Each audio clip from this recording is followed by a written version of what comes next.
Guys, it happened. We have the new unit to announce. Radiant, Halo and Arc of Justice, the tier 5 unit and its upgrade from the Divine Legion are finally coming into the real play. And with this, we want to start patch notes discussion 7.03. It's gonna hit next week, probably like mid of the week, because some tweaks in balancing might be necessary. I don't know yet. I didn't test them in PTR. It might be necessary that there are some. Usually new units are always broken when they come live, and there's some changes that might be balanced until live server should be targeted with this patch. Let's have a look at the new unit. Gold cost 200, which is exactly like the Antler. Really interesting. We have pure damage type. This is only the 4th unit after the Ocean Templar, your Sorcerer and Atoms, having this specific attack type. The unit has 650 range, which is more range than the Assyria, more range than Masks. And I think after Zeus with 800 range, the longest range we have at the moment in game. So this is your absolute backline. Keep this in mind when placing it, and this is one of the reasons I personally think the fortified armor doesn't really matter, since, well, it's your last unit anyway and you won't need it to tank too often. What's it all about? We see it here, it deals some damage, yeah, all units do that, but the first spell, it's a passive spell, is the Particle Wave. It deals 9 bonus damage, which is pure damage as well, 3 against bosses, so only 1/3 of this, for each consecutive attack against the same target. As I understand this, it is not ramping up, but as soon as you have a second hit on the target, it deals another 9 damage. I might be wrong about this. If so, I might correct myself in the comments if I find out it's happening different. Next on, we're having Solar Flare. This needs actual mana. I don't know the mana cost yet. When I last saw it on PTR, it was 12 mana. It might have changed, which gains 100% attack speed. And with a base attack speed of 1.25, it's already quite fast attacking, and another 100% attack speed is really nice to have. On top, we might see a Pulverizer on it, being probably very efficient. You can put APS, MPS around it, so I think this unit has quite some potential. Arc of Justice, the upgrade, with upgrade costs of 345, which is a normal price for a tier 5 unit. Not a lot changes here, nothing at the range, nothing at the attack or defensive type. You now just have 24 instead of 9 bonus damage, and again, 1/3 of all this against bosses. Next on, we're having the Solar Flare once again. This is the passive once again.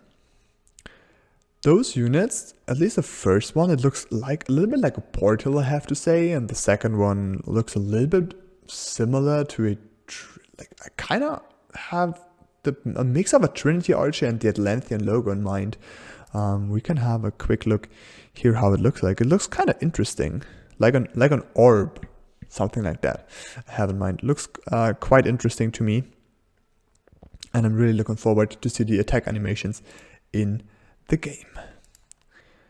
Next on, one of my absolute favorites, I love it, is a new skin, the Cryo Phoenix. It was announced that every major update, for example when a new unit is getting released, there's going to be a new skin into the game. And this time it's a Cryo Phoenix. It's like an Ice Phoenix, looking really cool. We can see it here. And this absolutely reminds me a little bit of a Nivea from League of Legends. So this looks absolutely cool. I'm already a big fan of the Phoenix as we have it now in game, but this one looks really cool to me. So I'm definitely gonna buy this one as well. Next on, we have some game improvements, some stuff with pathing, targeting. If you're more interested in that, either pause the video or go check out the patch notes yourself.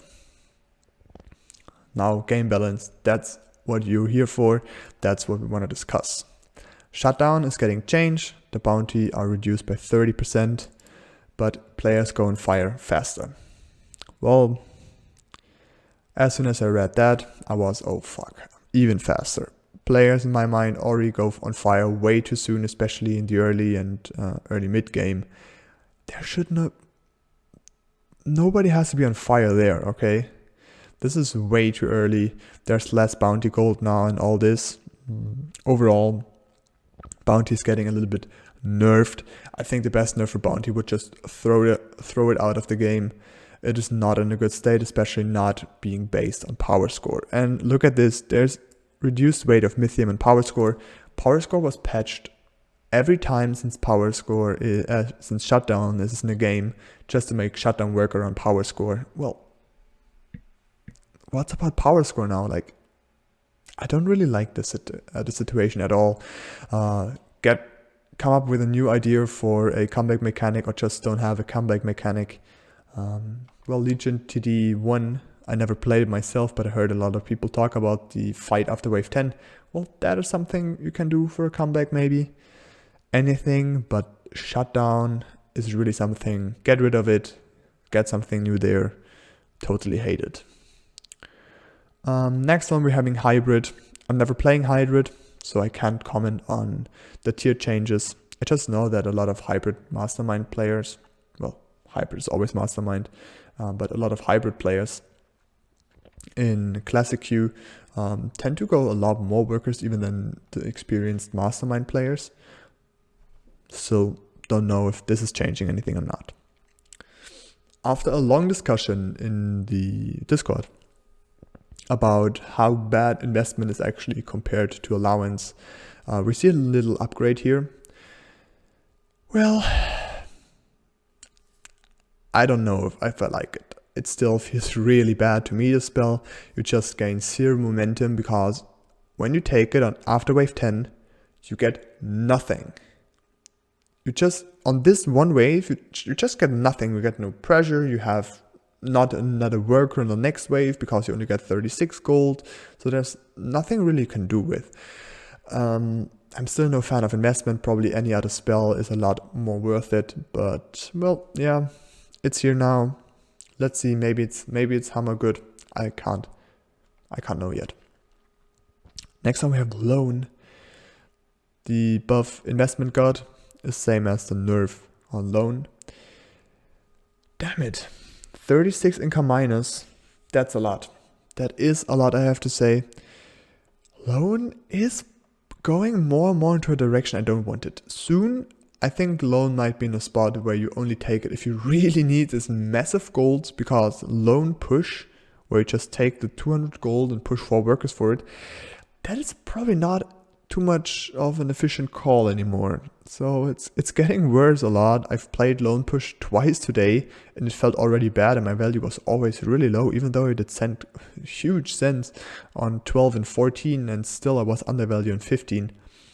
Well, I don't know if it is. Loan is getting nerfed over and over again. It's getting interesting. But probably one of the most controversial changes this patch is Sorcerer. We had Sorcerer as an aura spell. You place it on one unit, and around, like any other aura, for example a white main, every unit is getting a 70% ability damage increase. Now it has changed. It's not an aura anymore, but it's a single target spell. And this one unit gets 50% ability damage to units. God, please don't let games go to 21 when somebody's having a Sorcerer Starcaller with Pegasus around. He's gonna shred at wave 20, he's gonna shred at the boss in wave 21, and there will be no chance of leaking such a dude killing the boss on wave 21 with nearly 2 spells. This is gonna be insane. So I really am afraid of this change. I think Sorcerer Starcaller, Sorcerer Asaria, Sorcerer, how's the last one called? Trinity Archer. Those are probably the units that will profit the most from it. And I'm really afraid about what is going to happen. Especially Starcaller. Ooh, shit. That's not looking good. Starcaller with Pegasus and Sorcerer is actually a valid thing now, I think. And this frightens me a little. Let's see. I'm really afraid. Not gonna lie. Next on, Green Devil Nerf. Well, it's okay. I'm not a big fan of Green Devil, as probably many of you know. It does not longer 2-shot wave 3, which is kind of nice, because if you get a send on 2 on a Green Devil, you can just leave the Green Devil solo standing there. It's probably gonna hold most of the sends that are able to be done, which would be like 20 or 40. And it's almost soloing wave 3 against a Dragon Turtle, so this is quite powerful. I don't get this passage where it says with the latest, or following changes to 7 and 9, this is an indirect buff for Green Devil. I don't see this when we have a look at the wave changes in a second, but alright, Green Devil on its own was just very strong, so it's okay. Well, yay, Canopy is getting a buff. Don't cheer for the 100 health, it's always gonna start at 50% of it, so this is an effective health buff for 50 for a Canopy, which is a unit that has a cost of, how much is this? 275. Don't take it. If you have any other Kane unit, take that one. Canopy is not a unit. Next on, Leviathan getting some love. I think Leviathan and Tempest are in a really weak spot. Probably one of the weakest Pierce units out there at the moment. I would only pick it with Harpies and Steeds. Harpies and Steeds, or just Harpies and themselves. Or sometimes it can be nice with Violet as well. But otherwise, Leviathan is not really a thing you're going for at the moment. Next on, Elite Archer. Elite Archer is same. You just have this huge problem with Elite Archer. They're trash early game, and they will not be good, because early game you have a limited amount of units, and Elite Archer is best if you have 50% tanks on the right side and some Elite Archers, or on the left side, wherever, and 50% tanks on the other side, and you just have massive tanks, and then just get some Elite Archers there and they will do their job, especially if they're upgraded to Trinity Archers. But until then, they're not too good, so they're more of a mid to late game unit, even though they're tier 4. So I like the buffs, especially Trinity Archer with the new Sorcerer might be interesting. Obviously not nearly as strong as Starcaller, who's gonna be insane. It's gonna be disgusting to see a Starcaller like this on late game waves. It's really gonna be disgusting. Next, well, we know Pilgrim. If Canopy and Wildshroom are not a unit, well, what should Pilgrim be, right? So Lost Chieftain especially, well, who the hell is using Lost Chieftain these days? Like, it just fucks up most of the positioning. You can use it if you have like one big unit in front. You will anyway place there, let's say a Banana Bunk, a Doomsday, anything like this in this area. You can make Lost Chieftain work quite well, but else you don't really use it. But what is really interesting is that Pilgrim now heals 5 more, and since it's jumping 3 times, it has an effective heal increase of 15. And 15 HP can actually be a lot, since most early game units will be able to survive 1 or 2 more hits from the wave like this, and maybe just survive barely, get another heal, and so on. So I can really see Pilgrim with a lot of tier 3 units, Wildshroom, Varg, Serpent, all those, Cat. It could be nice. I'm really looking forward to see this, especially my duo mate Busty. He loves as a Pilgrims, especially in the early game. He's a big fan of those starts. He's gonna love this one. Whitemane. Well, Whitemane is a pretty bad unit on its own, but the aura is insane. Have Whitemane Hades, have Whitemane Gates. Oh shit. It's the best you can have for the late game at the moment. So I can totally understand Whitemane getting huge nerfs. That's a lot of HP, 300 plus. And the aura's getting nerfed quite a lot for all units but Endless around. The Antler buff is still staying the same. I like this nerf, it's perfect. It's a perfect change, giving Whitemane more power, nerfing these pure late game scaling comms. I like it, it's perfect. Can't say more than this. Spell Shock from Kingclaw, getting reduced attack speed reduction. I mean, 10% attack speed reduction is actually disgusting, especially if you have Steeds with it. Those units won't attack anymore, right? So this is a reasonable nerf. I'm really happy that there was nothing changed to damage of this spell and not to the Kingclaw's HP. It should stay a tank, right? If you nerf all tanks HP, well, they don't solve their purpose anymore. One of the changes that hurt my little heart the most, Dying Egg. is getting nerfed once again.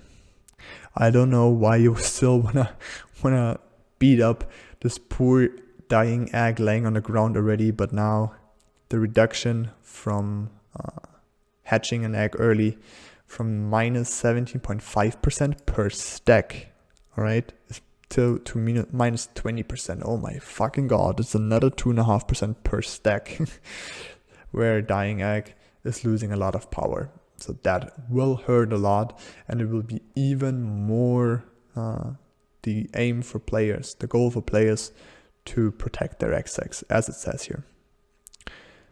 Well, the biggest thorn in many eyes was Millennium with APS, the last patch, and I think the best you can do in this case was A, reduce a little bit of HP, because Millennium has so much range, everything is gonna tank before it, first. Second, it was that nasty because it did trigger the passive, which is a splash damage by last hitting way too often. So reducing the splash damage for last hitting is the best option you can do. I said this in my stream today, and hey, here are the patch notes. Obviously, this was already in planning, but it's just the smartest move to nerf Millennium effective. So I really like those changes here, because Doomsday was just way too strong.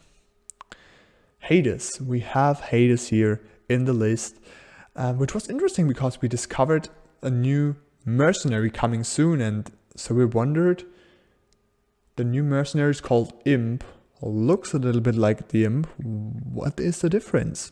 Now we know.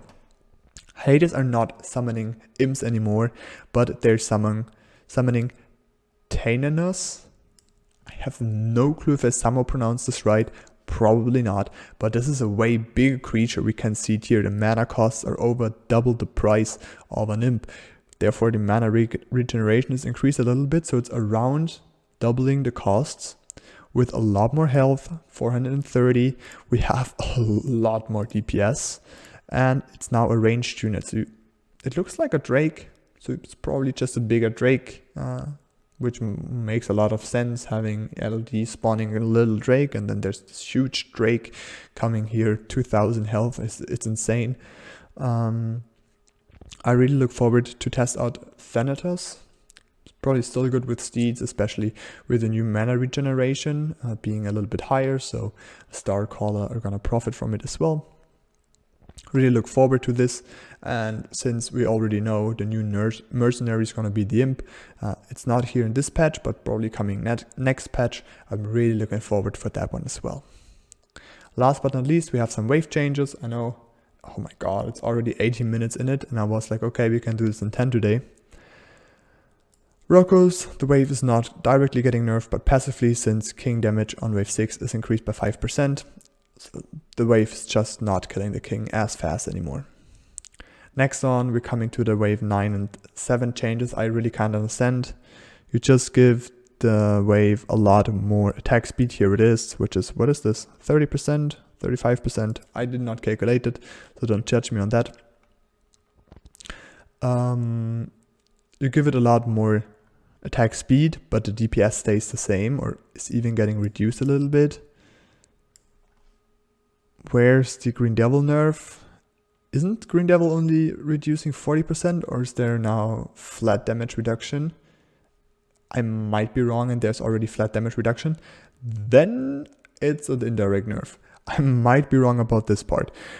I still have in mind 40%, or 60% reduction, I think. I might be totally wrong. There's so many facts and numbers in my head right now that I might mix things up. But if there's not flat damage reduction in it, there's no direct nerf to the wave. But hey, I might be wrong. It's probably the case. So we have just some attack speed nerfs, attack speed buffs to 7 and 9, which will make Pack Leader a bigger send on those waves, and holy shit, I'm afraid of a Pack Leader on 7. Pack Leader on 8 is almost one of the biggest pressure sends you can do in the early game, and 160 send, it sounds a lot, but it's actually not too hard to achieve, especially if 9 now is getting this buff as well. 9 was always the wave where, okay, I'm safe from a Pack Leader because it's so slow attacking. It was. Fuck. I really hate Pack Leaders now. Pack Leader early game is going to be such a powerhouse.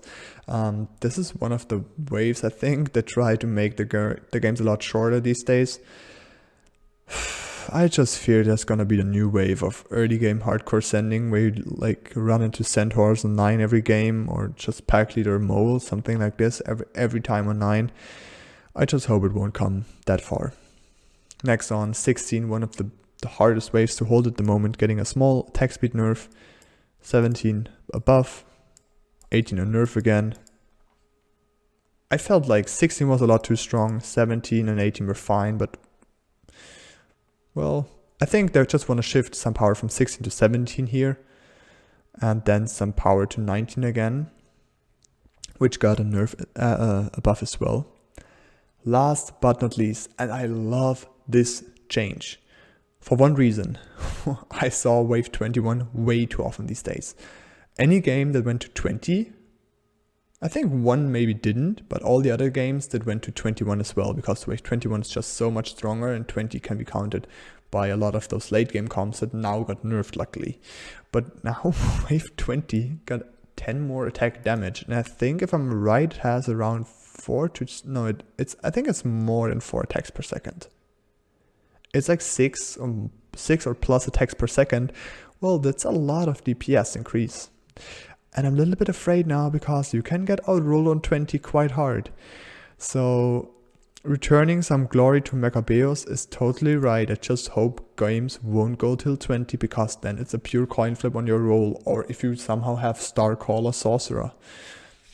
Overall, I give the patch a, I don't know, 7 out of 10, 6 out of 10. I've never rated patches, but there are some really weird things. Get rid of the shutdown. I don't know about Sorcerer. There was something else I was not really sure about. And I really do love some changes to late game comps. I really do love some changes to the waves.